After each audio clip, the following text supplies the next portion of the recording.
1, 2, 3 mistakes that I have made because I have, so the majority during the car purchasing. So the majority. Now, luckily for me, when I purchased that, one I found was between 9 and 11. And if we use the median, but if you find yourself, what's going on, guys? Welcome back to another video. Today I'm going to be talking about something that a lot of you have done or are thinking of doing, that being purchasing a new car. If at any point in this video you find it helpful, feel free to like and share the video if you feel like it could benefit somebody else. Also consider subscribing so you don't miss an upload. But let's go ahead and just jump into it. So the majority of the video is going to be me going over my experiences, purchasing vehicles and the mistakes along the way, because there are quite a few. I just like to pass those on so when it comes time for you to purchase your own, you don't make those mistakes. I've purchased 2 cars in my life so far, and one was a clear mistake in my opinion.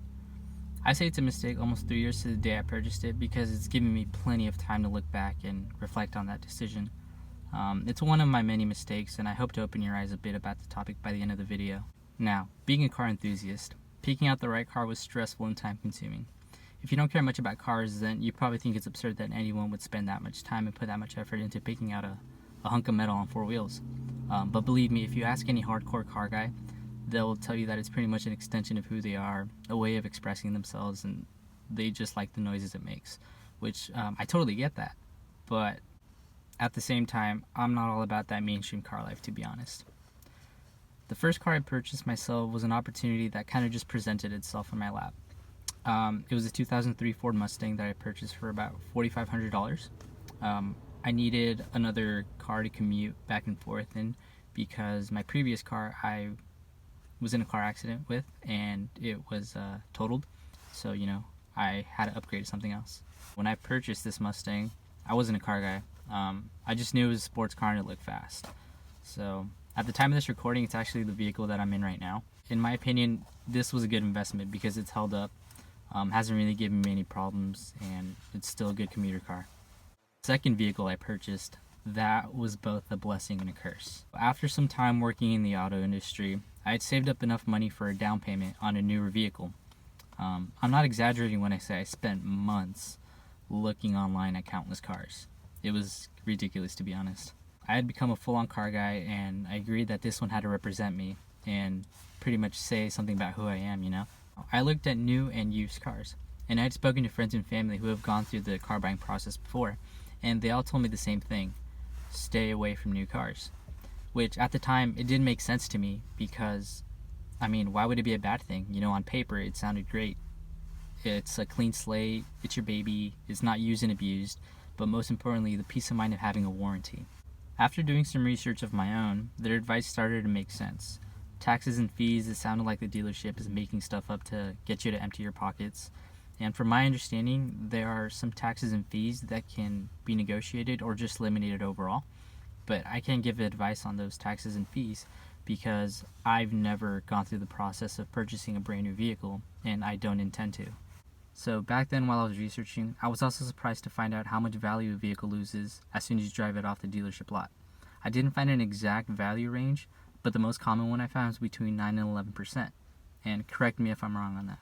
So if we use the median, it means if you purchase a $30,000 car, you toss out $3,000 out the window as soon as you drive it off the dealership lot, which is crazy. So the depreciation of the vehicle doesn't stop there. Every year after the purchase, the vehicle will lose value automatically. There are a lot of factors that go into that, but the point is that there's nothing you can do about it. Almost every car on the road is a depreciating asset, with the exception of special edition and limited production vehicles. For the average consumer though, they just want a car that's easy on the eyes or fits their lifestyle.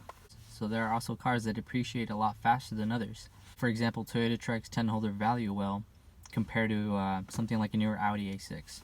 That Audi A6 will lose 55.8% of its sticker value in the first 3 years, which is absurd. So even though the Audi had a higher sticker price than the Tacoma when they were both brand new, the tables turn. And there are a lot of factors that go into that depreciation, such as every year newer models are being released with newer tech, newer features, stuff like that. The mileage of the vehicle and the condition of the vehicles as well. So in this case, going for a used Audi A6 seems like a great deal. you're still getting a modern car with nice tech and creature comforts. Some people might just go after the brand though. Regardless of how you look at it, the used car market can also be a money pit if you go into it as a noob like I did. You're probably getting a better deal if you buy used because of depreciation alone, but there are other factors that arise when you buy used. The fact that it's kind of a hand-me-down, it won't be spec'd out to your liking, it probably won't be in your favorite color, and the biggest one is reliability. A used car is a gamble, especially if you don't know anything about cars or you're taking a leap on a much older vehicle. So now going back to my experience. The first mistake from my perspective is that I took out a loan and I didn't buy it cash.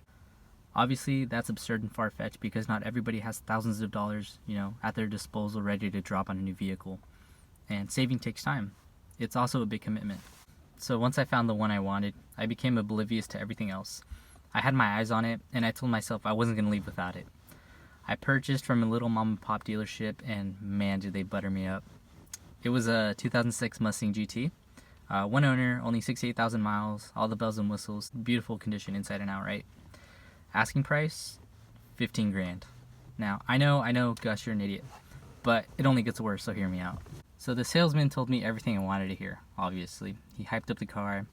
I already had some mechanical experience under my belt, so I felt confident going into it that I would catch on if it wasn't mechanically sound. When it came to finalizing it, I already had my mind made up that, I wanted the car and I was leaving with it. I came prepared for the vehicle inspection, but I completely failed when it came to the numbers and even trying to negotiate a price. So keep in mind, I had great credit even back then, but all the odds were against me. I was a first-time buyer, not enough credit history, mom and pop shop fees and stuff like that. And the best they could do was an APR of 10%. Now, I know, cringe, laugh, whatever, I don't care. I was just in the moment at the time, and I didn't care about anything else. So it was the first car I took initiative in buying, and my emotions just got the best of me. If you're not sure what an APR is or what the acronym stands for, I'll give you a brief rundown. So I figured I'd change the scenery to spice things up a bit. Anyways, annual percentage rate, APR, is the broad cost you pay each year to borrow money. So the higher the APR percentage, the more you'll pay annually for the life of the loan. Now, don't get APR and interest rate of the loan confused or assume they're the same thing. So interest rate alone is a simplified version because it doesn't include any fees and other expenses charged to the loan. That's why APR is usually higher than the interest rate alone, because the APR takes into consideration those fees and converts them into a percentage. So another way to look at it is APR will tell you how much the loan in total will cost you to even take out. So lenders aren't just going to give you money. Lending is a business, and you become a risk if you're accepted for the loan, and they don't want to lose money. A plus is that you don't have to agree to just one lender's APR offer. You can shop around other lenders and compare APRs to find one that fits your needs. Lots of factors go into deciding what your APR will be, such as credit history, size of the down payment, length of the loan, and type of the car, to name a few. To find out more on what other factors go into determining your APR, ask a lender for more info. So now, going back to my story. $15,000 for a 12-year-old car with a 10% APR. What could go wrong, right? Well, luckily nothing. If you're expecting a sob story about how my experience has been a total nightmare, sorry to disappoint you. The car's been a total champ and hasn't given me a problem to this day, so I'm definitely grateful. However, like I mentioned, reflecting on that decision years later has opened my eyes to the obvious. One being that the car was not worth 15 grand to begin with. That was just dumb. If I were to sell it today, I could only get at most like 10 grand on a good day. So at the beginning of the loan, the payments were just going towards interest, and barely anything was going towards the principal, which was the actual purchase price of the vehicle. But as the loan goes on and more of the payment goes towards the principal, that's when I started to pay more than the minimum requirement each month and paid off the loan a lot earlier than my 4-year term. The reason I was able to pay off the loan in interest so early was because I found out my bank offered a credit card that I could use to pay off the remaining balance on the car loan. The thing with this credit card is that it was a no interest for 1 year.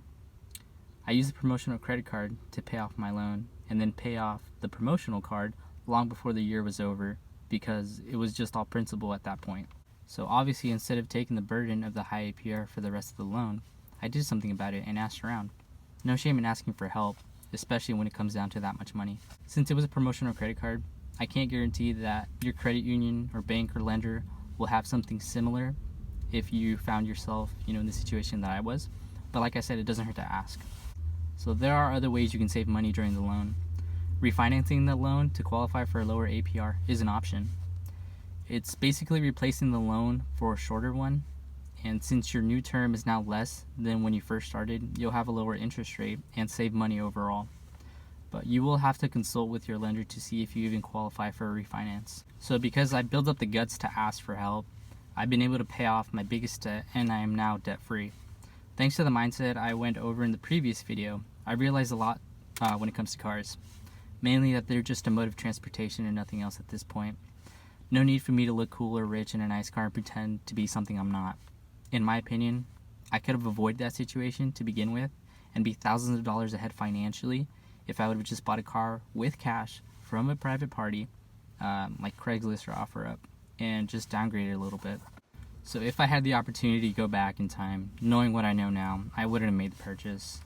I mean, I did get enjoyment out of the car, and that might be enough for some people, but for me, it just didn't make financial sense. I would definitely love to splurge on vehicles later on in life, but at this point in time, it's not a priority. I 100% agree, and I'm totally on board with the whole work hard, play hard.